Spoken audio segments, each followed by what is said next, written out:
universelle au sujet d'une décolonisation inachevée sur le continent africain et contre laquelle il mobilise d'inépuisables ressources. Ainsi, la propagande de souk, dont nous avons écouté quelques extraits hier et aujourd'hui, demeure classique, que le Royaume n'a de cesse de perfectionner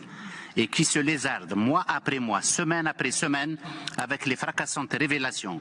que rapporte la presse internationale à ce sujet et qui sont si éloquentes pour ne pas dire parlantes. L'usage attesté du logiciel espion Pegasus, qui a infecté aussi bien ses partenaires européens qui se reconnaîtront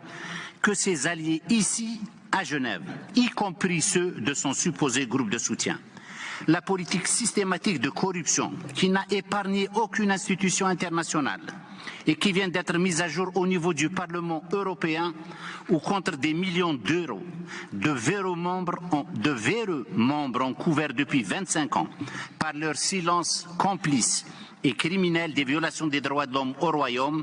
et imposé un blackout sur les exactions commises par les forces d'occupation marocaines au Sahara occidental, ainsi que la spoliation des ressources naturelles de ce territoire,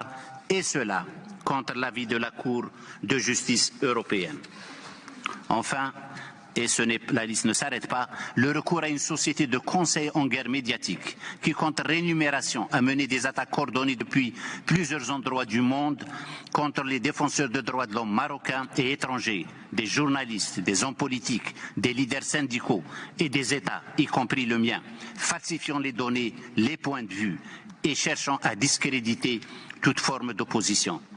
Lorsque l'on a ce pitoyable record où la corruption est l'ADN et le pilier de la gouvernance, une culture du déni et une politique de la contrefaçon,